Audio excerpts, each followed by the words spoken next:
दोस्तों, देश में पहली बार जातिगत जनगणना होने जा रही है और जातिगत जनगणना को लेकर सरकार की तरफ से 22 जनवरी को एक गजट नोटिफिकेशन जारी किया गया, जिसमें यह बताया गया कि आपसे जनगणना के दौरान कौन कौन से सवाल पूछे जाएंगे।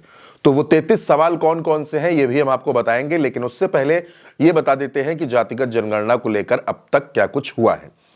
दोस्तों, देश में जातिगत जनगणना 2 चरणों में होने वाली है। पहला चरण अप्रैल 2026 से शुरू होगा और दूसरा चरण फरवरी 2027 से शुरू होगा।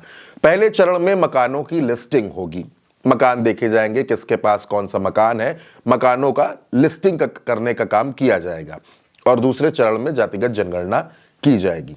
इस जातिगत जनगणना में अनुमानित जो खर्च है वो करीब 11,718 करोड़ रुपए का है और इस जातिगत जनगणना को डिजिटली किया जाएगा। तकरीबन 30 लाख लोग मोबाइल के जरिए, ऐप के जरिए डेटा कलेक्ट करेंगे।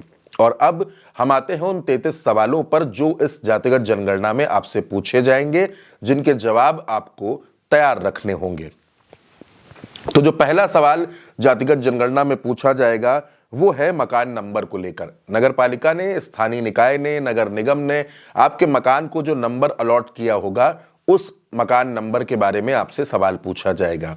दूसरा सवाल होगा जनगणना मकान नंबर के बारे में, यानी जनगणना में जो मकान नंबर आपको मिलेगा उसके बारे में होगा। फिर सवाल होगा आपके मकान की फर्श के बारे में, यानी आपके घर की मकान की जो फर्श है वो पक्की है, कच्ची है, उस पर टाइल्स लगा है, उस पर कौन सा मटेरियल यूज किया गया है। इस तरीके के सवाल आपसे पूछे जाएंगे। इसी के साथ साथ आपसे एक सवाल और होगा और वो सवाल क्या होगा वो भी मैं आपको बता देता हूं।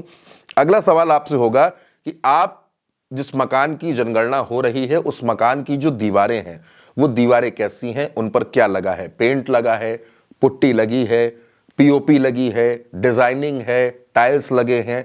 इस तरीके के सवाल भी पूछे जाएंगे। साथ ही साथ ये पूछा जाएगा कि इस मकान में जो छत पड़ी है, यानी जो स्लैब पड़ी है, आपके छत जो पड़ी है, उसमें किस चीज का इस्तेमाल किया गया है, गिट्टी का, सरिया का, क्या क्या उसमें इस्तेमाल में लाया गया है। साथ ही साथ आपसे ये पूछा जाएगा कि ये जो मकान है इसका इस्तेमाल क्या है, इसका उपयोग क्या होता है, इसका कहीं से कोई उपयोग कमर्शियल तो नहीं होता है, मसलन किराए पर कोई रहता है, नहीं रहता है, कोई कोचिंग चलती है, या इस तरीके की चीजें, इनसे भी जुड़े सवाल आपसे पूछे जाएंगे। मकान की हालत देखी जाएगी कि मकान जर्जर स्थिति में है, रहने की स्थिति में है, बहुत अच्छी स्थिति में है, यह सवाल पूछा जाएगा। परिवार क्रमांक के बारे में सवाल पूछा जाएगा। परिवार में सामान्य तौर पर कितने लोग रहते हैं, उनकी संख्या क्या है, उस संख्या के बारे में सवाल पूछा जाएगा। परिवार के मुखिया का नाम पूछा जाएगा, परिवार का मुखिया कौन है, उनका नाम क्या है। परिवार के मुखिया का जेंडर पूछा जाएगा, मेल है, फीमेल है। क्या परिवार का मुखिया अनुसूचित जाति, अनुसूचित जनजाति या अन्य से संबंधित है। मकान के स्वामित्व की स्थिति क्या है। परिवार के पास रहने के लिए कितने कमरे हैं, यानी मकान में कितने कमरे बने हुए हैं। परिवार में रहने वाले विवाहित लोगों की संख्या कितनी है, यानी मैरिड कपल्स कितने रहते हैं। घर में पानी का मेन स्रोत क्या है, पानी कहां से आता है, पानी के लिए कोई मोटर लगा हुआ है या बाहर से पानी आता है, नदी से पानी आता है। इस तरीके के भी सवाल पूछे जाएंगे। पेयजल स्रोत की उपलब्धता क्या है, पानी कब आता है, कब नहीं आता है, यह भी सवाल होगा। लाइट का सोर्स क्या है, लाइट कैसे आती है, लाइट है या लाइट नहीं है, कैसे लाइट आती है, इसका भी सवाल होगा। घर में टॉयलेट्स हैं या नहीं है, शौचालय हैं या नहीं है, हैं तो कितने हैं, उनका प्रकार कैसा है।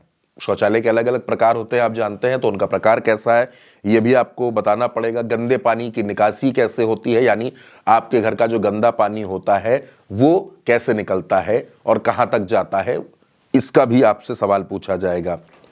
घर में नहाने के लिए टॉयलेट है कि नहीं है, यानी शौचालय का भी सवाल पूछा जाएगा, और नहाने के लिए बाथरूम है या नहीं है, या खुले में स्नान होता है, यह सवाल भी पूछा जाएगा।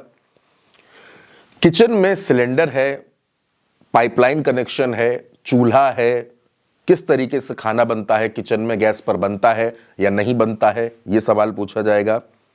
खाना पकाने के लिए आप कौन से ईंधन का इस्तेमाल करते हैं, मसलन गैस है, लकड़ी है, कोयला है, किस तरीके से खाना घर पर आपके बनाया जाता है, यह भी पूछा जाएगा।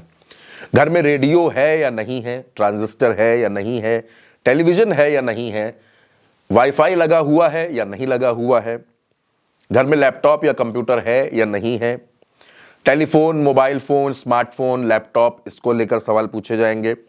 Cycle, scooter, motorcycle, car, jeep, van, ये सब कुछ घर में है या नहीं है, इसको लेकर सवाल पूछा जाएगा।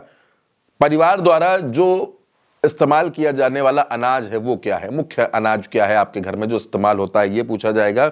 और साथ ही साथ आपसे पूछा जाएगा मोबाइल नंबर। दोस्तों, यहां पर एक बात आपको बतानी बहुत जरूरी है कि मोबाइल नंबर का जो इस्तेमाल है वो सिर्फ जातिगत जनगणना के लिए होगा। इसके इतर, इससे और भी कोई भी काम नहीं लिया जा सकेगा। जो जातिगत जनगणना में आपसे सवाल पूछने के लिए सरकार द्वारा नियुक्त लोग आएंगे, तो ये वो 33 सवाल हैं जो जातिगत जनगणना में आपसे पूछे जाएंगे और इनके जवाब आपको तैयार रखने होंगे।